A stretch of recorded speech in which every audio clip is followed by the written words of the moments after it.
Yes, ladies and gentlemen, thank you once again for joining us for our latest INC interview. My name is Carl Bainbridge and I am joined by the man on the right hand side of my screen. You may see him doing the rounds on social media. He's been a great veteran of Brave FC and he's trying to get himself into the UFC, Bellator, you name it. He's trying to knock on that door. It's Louis Sanadakis. Louis, thank you very much for joining us. Glad to be here. How you doing? Good? I'm doing very good. How's it over in Montreal right now? It's good. Everything's good. It's really hot. We're going through like a heat wave right now, so it's which is wonderful. a which is a lot more than could be said over here because it's absolutely arctic in northeast England. I have to say we've had some issues trying to put this together through Skype, but thank you so much for your patience. It's the joys of technology. You have to keep in touch with trying to evolve all this equipment before you end up getting zero frame rates. I'm lucky I even was able to download Skype, man. I don't know how to use I'm like a caveman with these things, so So, for anyone who might not be familiar with yourself, could you tell us a little bit about your work, your background, history, career, that sort of thing? yeah, I've been training at TriStar Gym in Montreal for the past, I don't know, 17 years. I went pro in 2013. I've been fighting tough competition all over the world since then. I fought in Japan, I fought in Abu Dhabi, I fought in England, and I'm just looking to make the next step now, in my career. And of course, you are Canadian. You mentioned there you're training at TriStar. Of course, when it comes to Canadian MMA, everybody always talks about George St. Pierre, and of course, he trained at TriStar for a while. I've always been interested speaking to a lot of Canadian fighters about the impact that GSP had. Yeah, George is the man. He still trains like pretty much daily. When he's in Montreal, he's always at the gym. George is like a fantastic representation of Canadian MMA in every sense because not only was he like a great champion, he's also a great person. It's pretty amazing to see when you how humble George stayed. It's like the most Canadian thing you can do. He's so nice and humble, and he was the best. I mean, he is the best, but there was a time when he was the man, in fighting. And what's the experience like training with George? Are there any sort of hints and tips that you've incorporated into your own game? Oh, absolutely, man. George. The main thing I think you can take away from George is the his cerebral outlook on fighting. So he's always thinking where he's better than his opponent, and he wants to take the fight to where he's better than his opponent. So if he's a better striker, he's gonna keep it standing. If the guy's, you know what I mean? If the guy's better, sorry, yeah, if he's a better striker, he's gonna keep it standing, and if he's a better grappler, he's gonna take the guy down. And I think it showed in all his fights how his fighting acumen and his IQ super high. And of course, Canadian MMA was absolutely massive when George was in his prime. Obviously, since he retired, there's been people like Rory McDonald coming to the fore, but it's maybe safe to say that Canadian MMA isn't as big as what it was, say, back in 2012, 2013. How do you think we are going to see that get recaptured again? I think guys like Olio Bay, who are in the $1 million finals at the PFL tournament, guys like my friend Ayman Zahabi, who's I think gonna go on a tear now after he's got like those two wins back to back under his belt. He has his confidence back. I think guys like that are gonna start. Mandel Nallo in Bellator. I don't know if you know who he is or you saw his last fight. I think it was like 40 something seconds. One of the best strikers I've ever seen. I think guys like this are going to be household names. Hopefully, me if I get signed to a major organization as well. But yeah, I think Canadian MMA is in good hands right now, if I'm being honest. So let's go back to the beginning. February the 7th, 2009. You face, I hope I can get his name right here, Junior Turanguat in a place called Scratch in Quebec. What Oh was my the God. At the joys of Sherdog, you find out all this information. What was the Junior Tour. experience? What was the experience like competing in that show, competing as an amateur in that first event for you? Man, it was that fight was that fight I think I took him down immediately. He threw a combo. I took him down immediately. I jumped on his back and I choked him pretty quick. I believe that's what happened in that fight. And you know what, man? One of my friends was telling me, I remember like a week before, that he watched him fight and said he's an absolute killer. And he was just slamming guys on their heads. I'm like, oh my God, I don't want to get slammed on my head. But I think if I'm remembering correctly, I'm not mixing up, but I don't think I'm mixing it up because it's a blur now. It's so long ago. But I believe he did a combo. I blocked everything and I shot immediately. I took his back and I choked him pretty quick. Yeah, Yeah, I believe rear naked choke in the first round. there you go. That was it. That was the one. Junior Tourangeau. I remember that. And the first of 5 wins as an amateur. I mentioned this before because I spoke to I actually, I actually have 8 wins on as an amateur. I think they just, I think they don't mark everything because I've had 8 wins as an amateur for sure. I do bring this up because we're seeing this a lot more in modern MMA. I spoke to Darian Wicks a couple of months ago regarding this because he had a very strong amateur record, something like 19 fights. We're seeing a lot more people embracing the amateur side of the sport rather than they would have done, say, back in 2007, 2008, where you went pro straight away. Why do you think we're seeing so many more fighters embracing amateur MMA? I think it's important for the sport to go forward to have amateur careers because it lets guys get out the jitters and work out the kinks and find out if they actually really do truly like it, right? I love training, but I didn't know if I loved the actual aspect of competing before I fought amateur, right? So that was going to be make or break for me in terms of whether I'm going to pursue this as a career or not. Because you can love training. There's a bunch of guys at the gym who are, recreational. They're very good. They can go and compete and probably win, but they don't want to compete. They're not interested in that aspect of it, right?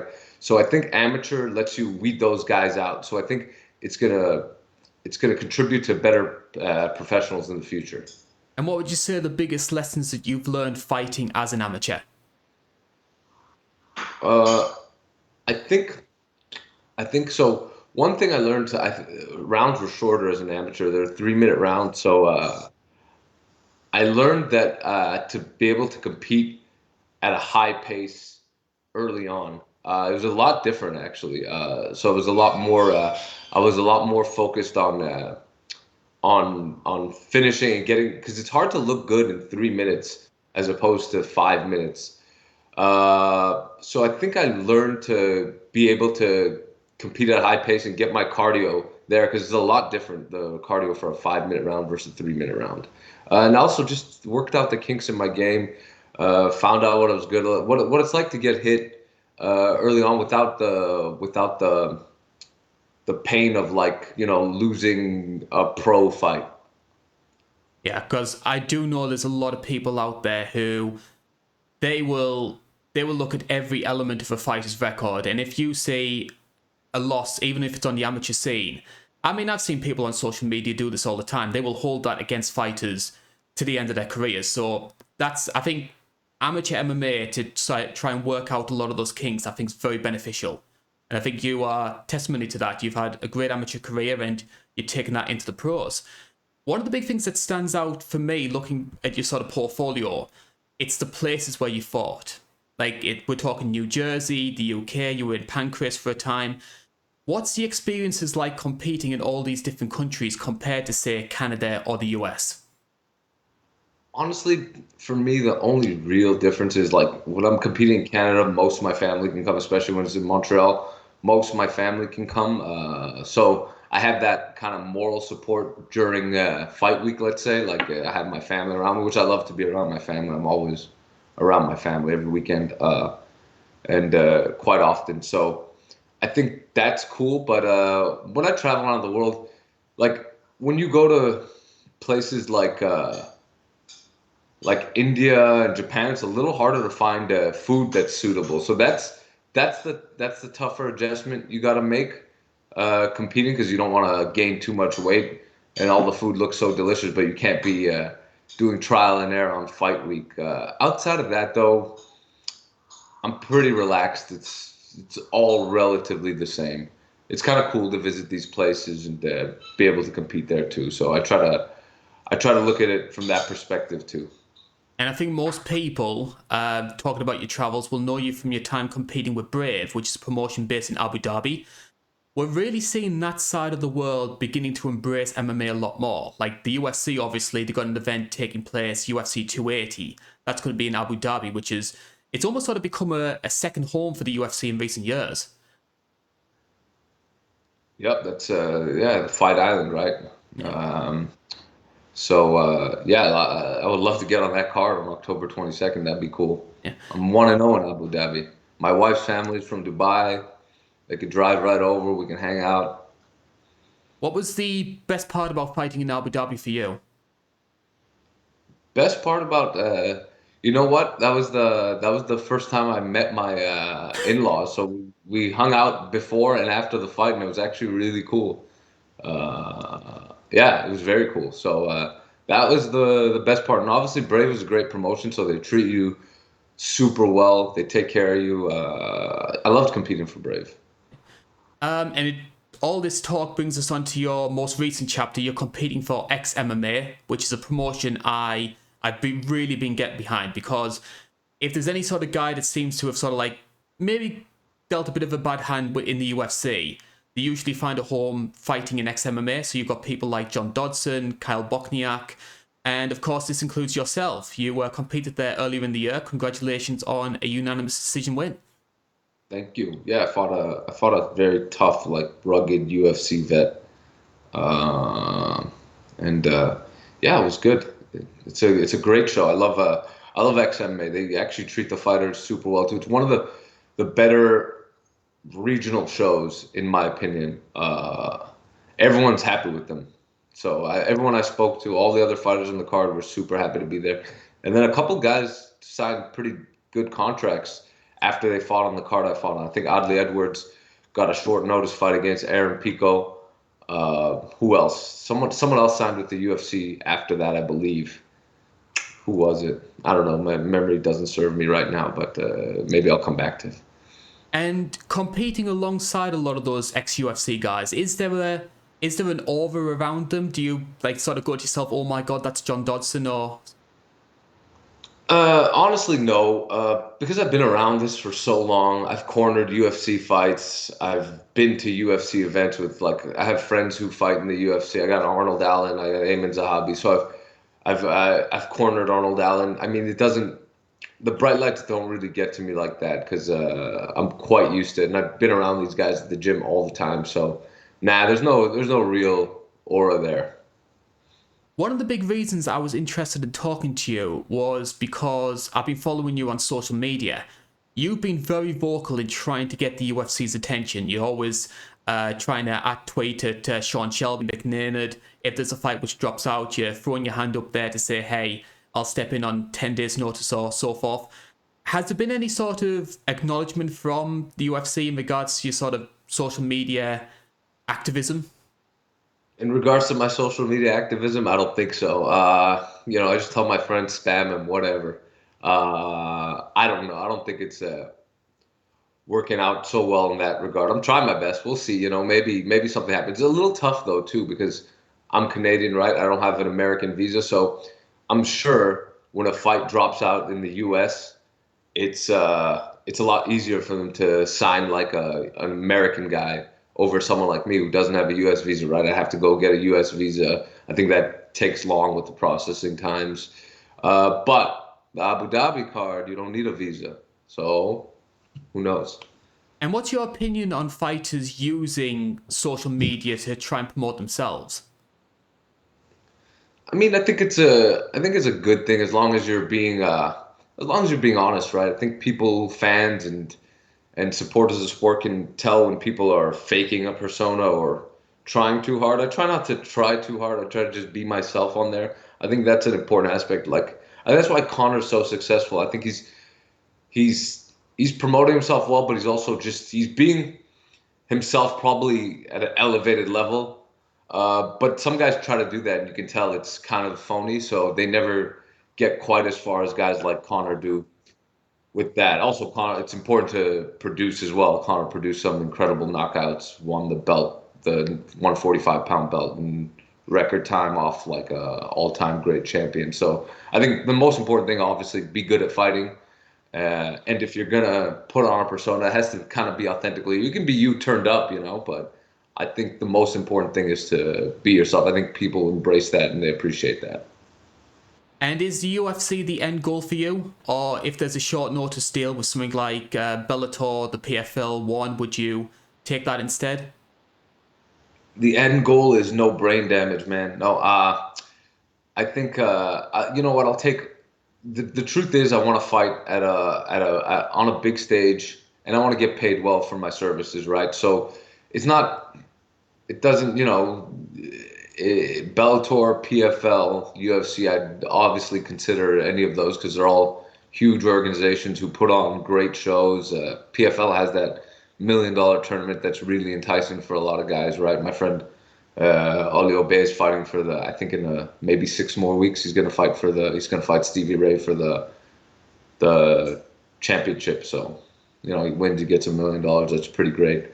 UFC is great. Bellator is great. It's all about the exposure, right? If you can get big exposure in your career, I think life's a little bit easier after your career's over because you only have a finite amount of time in this career. It's not like being a stockbroker and accountant. You can do it well into your 50s and 60s. You can do this if you're lucky. If you're lucky till you're 40. If you're lucky, there's obviously outliers like Glover and these guys, but I think the main thing is to make a name for yourself on these big stages and then be able to earn money after using that name you've created for yourself. And is there a sort of time frame in your head where you start thinking to yourself, okay, I've hit 35, 36, I'm going to call it a day now? Have you put any thought into that? You know what? I haven't really put any thought into that right now because I'm so focused on the training and competing. I think it's, when I get there and my body starts feeling it, I'll start to think about it, but my body feels great. I haven't taken much punishment or damage during my career. I'm like an elusive fighter. I don't get hit too much. I don't get injured too much in training because I don't go balls out every training session. It's really, I take a cerebral approach to it. So right now I'm not really thinking about it, no. You've spent most of your career fighting as a bantamweight. Now, this is a division which there's been a real momentum shift in recent years. Like, bantamweight's always been seen as a strong weight class, but now you speak to most people on the street, it's sort of like the consensus number one. Like, not only with the UFC, but like with Bellator as well. Why do you think bantamweight has become such a strong weight class? I think it's just you know what? I have no idea why it's the number one weight class, but it definitely is right now. There's like Bellator. They have guys like Danny Sabatello. They have Magomed Magomedov. They have Enrique Barzola, who before he got choked looked incredible. That last fight, I think moving to bantamweight for him was a great choice. UFC, you got guys like Peter Yan. You have Aljamain Sterling, who's maybe one of the best guys right now in the world, period. I think the way he mixes the whole game up. I think it's because maybe we're smaller and nimble and we're quick and there's not a whole lot of knockout power at 135. So maybe we got to be, I don't know, we have to let our skills speak for themselves. Well, I don't know. I don't know what it is. I don't know why bantamweight's killing right now. Even the smaller weight classes in boxing are doing really well right now, as opposed to like the 90s when it was all about that heavyweight golden era. There's great heavyweights now too, but yeah, I don't know. I don't know what the shift is. Maybe we're getting smaller. I don't know. I'm seeing the same thing with flyweight as well. I think flyweight has been knocking it out the park recently.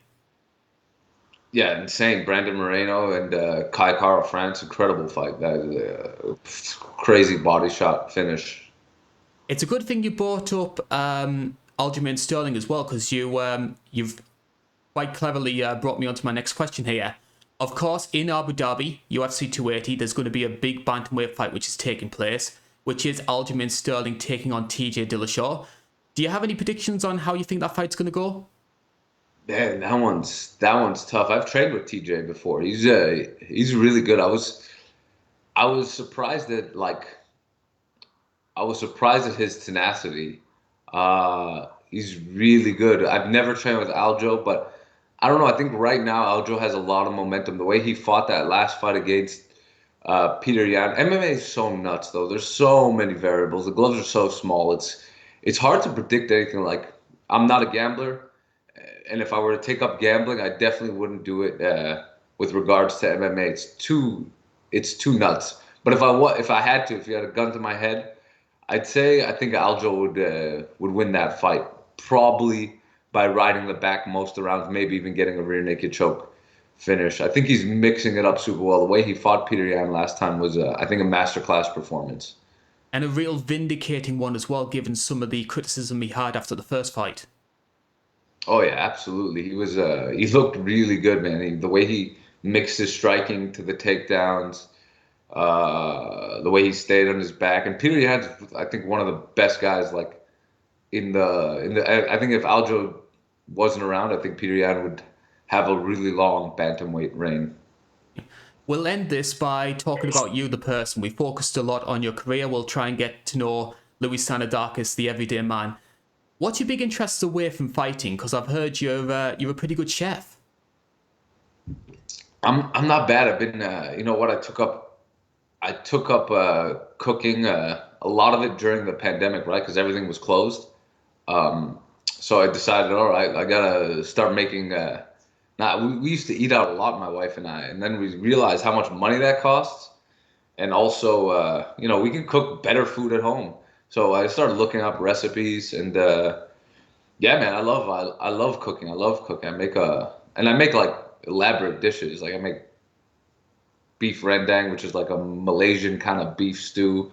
It's laborious, man. Everything I've picked that I like to make is like takes me at least 2 hours to get everything prepped and ready. It's brutal, but it's worth it at the end. Is it true you learned Mexican cuisine from Miguel Torres? Oh man, Miguel is the best. You know what? I remember going to his mom's house, and she served up the best food. And as soon as I ate there, I said, "Yeah, Mexican cuisine is my favorite." And it still is. Am I can Do I cook Mexican food that well? No. But it's probably one of my weaker things. I haven't really given it a go. I prefer to go to restaurants for Mexican food. They just do it way better than me. But yeah, man, Miguel Torres, what a throwback. I love that guy. I saw him in Abu Dhabi when I fought. It was so random. He was cornering Bruno Malfacini, and I saw him there. We embraced. It was like such a long time I hadn't seen him in. For me, Miguel's one of those. He's one of those guys. It's sort of like Jens Pulver, where I think a lot of the younger generation don't realize how good he was and how much of a pioneer he was to his weight class. I love the guy. All action, fantastic fighter. Yeah, man, I learned a lot from Miguel. I used to train with him all the time. I'd go down to his gym in Indiana, train with him there. He'd come and do like training camps. We were like family, man. Yeah.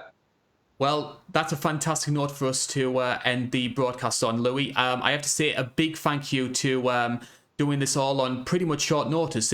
We put this together around sort of Wednesday, Thursday time. Managed to get all the tech issues sorted, and you've been a fantastic guest. And is there any fight news to sort of send us off with? Have you heard anything about when you're going to be competing next? Nothing to report yet, but I'll keep you posted. And I'm sure everyone who is watching this video will wish you the very best of luck when it comes to any of your future ventures. A big thank you for joining us on the show. I'll let you get on with your weekend. I'm sure you don't want to be stuck talking to me for the next half an hour or so. Let's keep talking. Huh? Well, thank you very much for joining us, and thank you very much as well for tuning in. This has been Carl Bainbridge with INC Live. That's been Luis Sanadakis. Have a good weekend, guys. Take it easy. And we hope to hear from you soon. Bye-bye for now. Yes.